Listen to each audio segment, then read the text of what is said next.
Assalamu alaikum, friends. Good day to everyone. In short, today is quite an interesting day. Yesterday, we were visited by the Dill, and they got a good beating. Now the guys have brought in 13 more prisoners. One of them is in serious condition. I've already instructed to take him to the hospital. I'll show you the rest now. But that was yesterday, and this morning was quite tough. And at the same time, our brothers came to visit me. The guys came for weapons, you see. For a long time, as they say, there was talk about a guy whose call sign is Serb, but actually he is, like Rusik, it's a unit, right?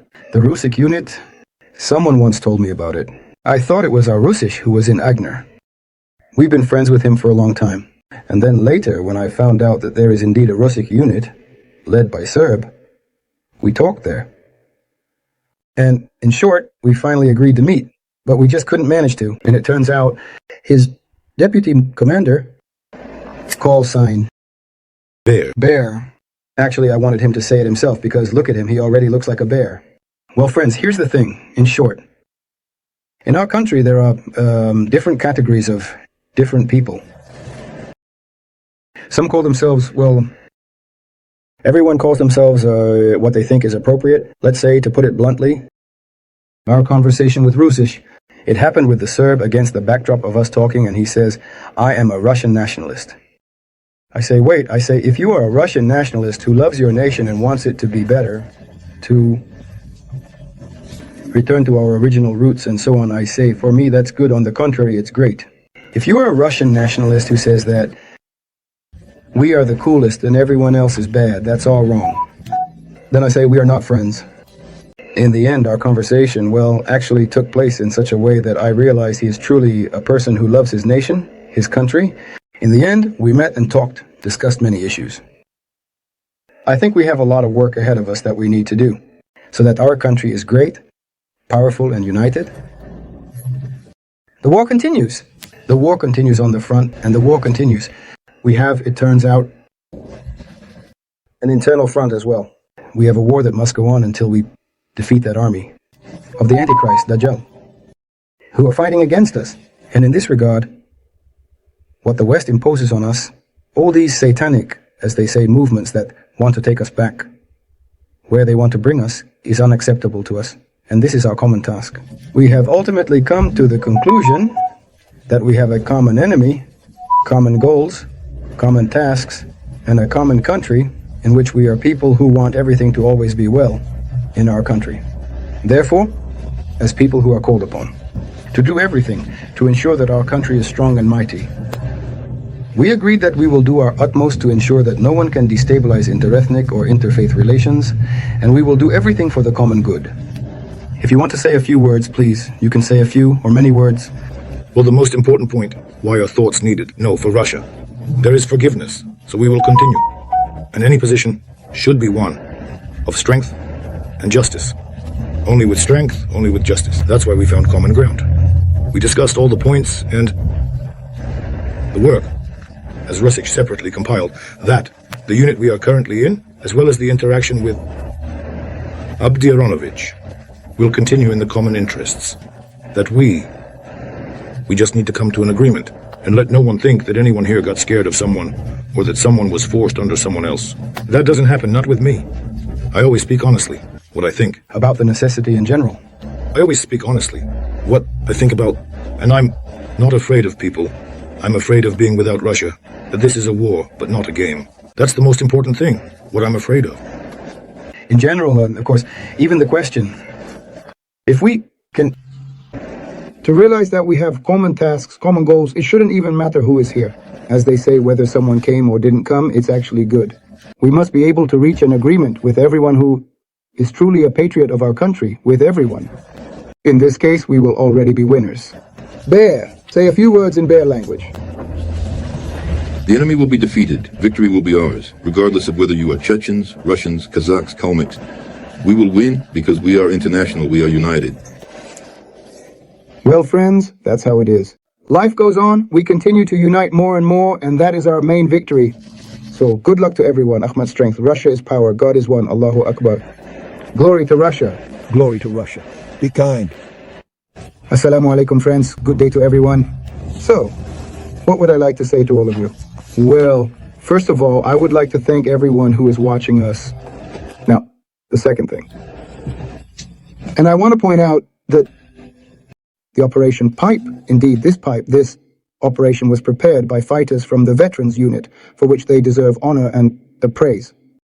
The logistics were also handled by veterans, for which they deserve honor and praise. That is, the guys prepared everything. Everything that depended on them, they did it all. So, next into the pipe went the units. There were a total of 5 units. So, this is... The first to go into the pipe were the fighters from the Ada Special Forces Akhmat Detachment. Along with them went the guys from the company of the 30th Regiment. Their task was to be the first to exit the pipe. Jump out, take the forest opposite, 2 strongholds and Kubatkin, and 2 bridges, which they did perfectly, beautifully, so beautifully that the enemy didn't even understand what happened to them.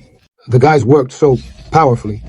So, following them were the guys from the 11th Brigade on Vostok and the veterans squad who were supposed to go left towards Sudza. What we see is that they did their job beautifully once again. All the guys who were in the pipe, we really must consider them heroes, and they truly are. Special thanks to the veterans guys who truly deserve honor and praise for their beautiful work. Prepared. The pipe made it possible. This move, behind enemy lines. Now, I also want to highlight each unit that truly worked on this entire operation in the Sudza tactical direction. I want to note that the Kashtan squad, which was stationed and at the top, above Kositsa, it turns out, took Kositsa that day. Ivashkovsky Forest descended down, closing in on the area right at Zazulivka. So, from the opposite side, it turns out the 155th Brigade was coming towards us, which closed in on the same area with the guys from Kashtan, the Kashtan squad, Akhmat Special Forces. That's it. Now moving on. We have Cherkaskoye Poreshnoye. In Cherkaskoye Poreshnoye, all the work was done by the guys from the Kokhol squad, Akhmat Special Forces, the Gortsa squad, Akhmat Special Forces, and the 30th Regiment. They did everything beautifully as well. Besides Cherkaskoye Poreshnoye, it turns out we moved towards Pravda. The Gortsa squad, which cleared Pravda, and also made it possible to connect precisely to reach the area where the guys from Kashtan were located. So, they cleared this entire area. Now let's take Martinovka. In the direction of Martinovka, 2 squads entered Martinovka. From both sides, the guys from the Chechnya Akhmat Regiment entered from both sides. And from the 3rd side, the guys from the Petersburg squad also entered there. They took from 3 directions. They completely cleared the settlement of Martinovka and everything inside this area. Besides this, it means... I would like to note that the 1427th Regiment cleared the forest above Kasisa. So, well, basically, apart from this, we have... Yes, and we will add the Territorial Defense Regiment, which is down there. To put it bluntly, it poked around. Also, as they say, it had skirmishes with the enemy, but overall it did its job as well. In total, we have the Sujan tactical direction. It worked exactly in this way. The Akhmat Special Forces unit under the leadership of Press, I must note, performed absolutely fantastically. SAG, we really have, these are such serious guys who can hit a sparrow. In the corner of its eye from a tank, they can hit right in the corner of the eye. That's how precisely they take out the enemy. What can be said about our drone operators? Well, even the enemy themselves knows that our drone operators are such that the guys just smash the enemy, I don't know, wherever they might be. Therefore, the area where we were, there was such a scene. Below, I want to note, in Sujanskoye, directly where Suja is, the guys from the 2nd Special Forces Brigade worked very well there. I want to acknowledge them too. Well, and probably this direction, in principle, from these units that I know here, they were the ones who performed well in this area, for which they all deserve honor and praise. A huge thank you. Now the enemy, realizing that we are crushing the remnants of his forces, is trying to hold on to these 3 settlements on our border. He is throwing everything he has and doesn't have there, understanding that we will still... not give him the opportunity to remain on our land. He is trying to wedge in at the junction of the Belgorod and Kursk regions. Honestly, again, this will only lead to him suffering even greater losses. Well, you understand the course of the war. This cannot change in any way because he has neither resources, nor strength, nor means. Yes, and they are pulling out some small resources to force us to divert our forces and means from here. He may try to do this, but we have already freed up huge resources to work both there and here. Therefore, to the guys over there, the Ukrops who are trying to advance, I can recommend, if you haven't really decided to help your narco-Führer with your assistance to fight to the last Ukrainian, you probably need to make a decision and surrender. So surrender. Don't throw your lives into the furnace of war for an expired drug addict. Thank you. So that's how it is. Ahmad is strength, Russia is power, God is one, Allahu Akbar.